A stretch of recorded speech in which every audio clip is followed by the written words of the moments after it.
Hello and welcome to Face to Face. I'm John Dickerson. I'm here with Nate Silver, who is the author of the 538 blog for the New York Times. He's also the author of a new book by Penguin. It's called The Signal and the Noise: Why So Many Predictions Fail, but Some Don't. But more importantly, for the moment, he is the writer everybody turns to, all the political junkies turn to analyze the polls, and so we're going to do that real quick, Nate. Where are we right now in the post-debate moment? What's happening with these polls? Well, so the most confusing thing right now, and anyone who says it isn't confusing is lying, is that we've seen certainly a shift toward Romney in the polls, to the point that if you look at national polls now, it seems like he's tied, maybe half a point ahead, but he's not been ahead in recent polls of battleground states, Ohio and Virginia. With some exceptions, Colorado, he's been a little bit better. So that could speak to an electoral college versus popular vote difference. It could speak to statistical noise. Sometimes, even in stable periods of the campaign, you have these national polls track up and down. People forget how many different methodologies there are that pollsters use and how temporary these effects can be. But it's definitely a high-stress time if you're a campaign or a poll watcher. Right. When you talk about the difference between the popular vote and the electoral college, are you suggesting that we might have an instance in which, at the end of the day, we have a popular vote going to Romney and an electoral vote victory to Obama? You could, and it would probably be that way instead of the other way around, and particularly because of Ohio is a state where really the whole year Obama's numbers have been very resilient, especially in the higher quality polls like CBS News, New York Times polls, where they call cell phone voters and people really try and get a more rich sample of the electorate. Obama's had a pretty consistent lead in Ohio, and it's not strictly a must-win for Romney. He could have an end-around scenario where, say, he wins Wisconsin and Iowa and states like that, but it would make it very difficult for him if he loses Ohio. What do you make of the idea that basically Obama got a bump from convention plus ads in that period, and now Romney has kind of beaten that back down, and we're back to basically where this election kind of was months ago? So if you look at the flow of state polls that we're getting in on a daily basis now since the Denver debate, it looks a lot like what we were getting in June or July, where you get a few state polls in every day, and Obama led maybe 2/3 or 3/4 of the swing state polls. The national polls look a little bit different. We haven't seen a period at any point in the campaign until now where you saw Romney tied or ahead in a fair number of national polls. That swing state versus national poll spread has increased. If you're a believer in the state polls, you say, okay, well, Obama's weathered this relatively well in the swing states, but you can't totally ignore the evidence that, Romney's tied or ahead in a lot of national surveys too. Why the difference between the two polls, national versus swing state? Well, that's the $64,000 question.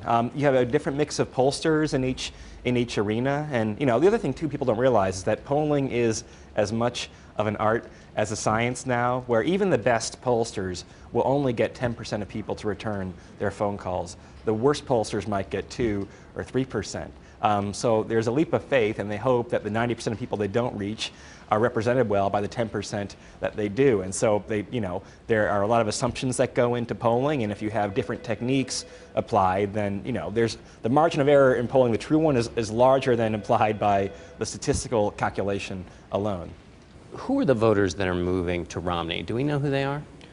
It looks like one group might be kind of moderate independents who lean a little bit Republican, where he had went so far to the right during the primaries and hadn't really corrected that shift until Denver, that you can see, for example, in states like California, for example, you think, oh, it's a Democratic state, but there are also a lot of moderate Republicans in California, though fewer and fewer, and there's a state where we've seen Obama lose a lot of his margin. He's not going to lose California, but Romney might be closing there. But you might not have as many of those voters in the swing states. It's another hypothesis for why you see this difference emerging.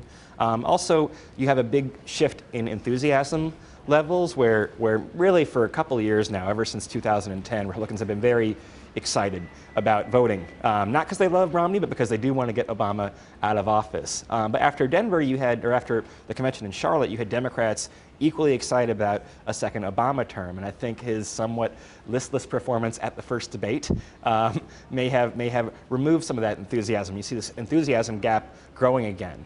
One thing that seems clear is that if you had all registered voters turn out to vote, that Obama would win. Not by a huge margin, but probably by 3 or 4 points. But the turnout gap might be large enough that you have what's close to a toss-up. We still give Obama a modest edge on the basis of what are called likely voters. Tell me now, one of the things you do so well is tell people what to ignore and how to be careful about polls. Yeah. So we've got less than 30 days to go. What should people be paying attention to, and what should they be hyper cautious about buying into as all of this data comes across? Well, people should be careful about putting too much emphasis on any on any one poll, and I follow a lot of people on my Twitter feed who follow the polls, and anytime the Gallup poll comes out or the CBS New York Times poll comes out, it's retweeted like 20 times, right? And what you really want is to wait for the end of the day and kind of collect all the data. There are days when, you know, frankly, you'll get 5 or 6 good polls for Obama in the morning, and then you'll get 5 or 6 good ones for Romney in the afternoon. And if you're cherry picking the polls either deliberately or unconsciously, then you can be led astray. You do see these trends emerging, though, once you get a day or two worth of data. Certainly the story that you have this national poll versus swing state poll split has become a bit clearer. I want to ask you now about your book, which it covers all different kinds of areas, from the weather to baseball. Yeah. So let's start with weather, though.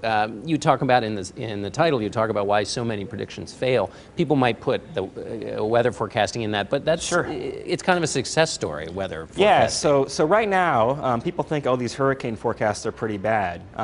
But when you have a hurricane sitting in the Gulf of Mexico right now, they can predict 3 days in advance where it will hit within 100 miles or so, which is a small enough radius that you can evacuate important counties in Louisiana or Alabama or wherever you need. 25 years ago, the best they could do was to say, well, it might go to Florida or Texas, if we're lucky, or it might careen into Mexico or something instead. So you've had a lot of progress in that field, and it's because they're comfortable with probability and uncertainty. So it might annoy the average viewer when you say, oh, it's a 40% chance of rain, right? Well, how can you plan around that? They're at least being honest with you about what they know and what they don't. And they've made progress as a result. What's the opposite case? What's the case in which the numbers are just hooey? Well, I don't want to accuse economic numbers of being hooey, given the recent controversy about it. But economic forecasting is not a science that has progressed very far, where every month you have people come out with forecasts of the monthly jobs numbers, for example, and people are shocked whenever the numbers deviate from what the prediction is. But on average, for example, the monthly jobs forecast misses by about 70,000. Sometimes it's off by 200,000, and we saw a big miss actually in a different number, the unemployment rate, last month. So economists have not been able to predict recessions more than about 6 months in advance. Sometimes we're already in a recession and people don't know it yet. The data is very, very noisy. The economy is a hard thing to measure. Now, one of the things I love was you explain why Derek Jeter dives for more baseballs. So Derek Jeter is a player who there's been a long kind of Moneyball style debate about Derek Jeter and his defensive abilities. No one doubts he's a terrific offensive player. But if you watch Derek Jeter play, he's making a lot of very athletic diving plays. But what stats have discovered, now you can actually go and record every play that a shortstop makes over the whole year, is that he's diving for plays that other shortstops make easily, right? So he has to struggle to make routine plays, and it might look very elegant on television, but sometimes people who make things look easy get taken for granted a little bit more. So as a viewer, we think, oh my gosh, he's a fantastic shortstop because he's diving and he's Sure. making these great throws, but in fact, the more pedestrian-looking shortstop might be, in fact, a better shortstop. Absolutely. Let me ask you then, as a final question, who's going to win the World Series? How many runs in how many games? Well, I don't want to keep changing my predictions. So before the World Series, I said the Nationals, right? Maybe a little bit sentimental. I think it'd be fun to have a World Series and an election year coinciding. So you still think it'll be the Nationals? Well, I would probably, no, not based on the most recent information, but I'm saying I want to be, one of the things we emphasize in the book is that you want to, you want to stand behind what what you said originally, right? So until they're eliminated mathematically, I want to at least be consistent instead of trying to shift around every time. Well, I think there might be some prayer in that now for the Nationals fans. Nate Silver, thanks so much. It's Nate Silver, the author of The Signal and the Noise. I'm John Dickerson for Face to Face. Thanks for joining us.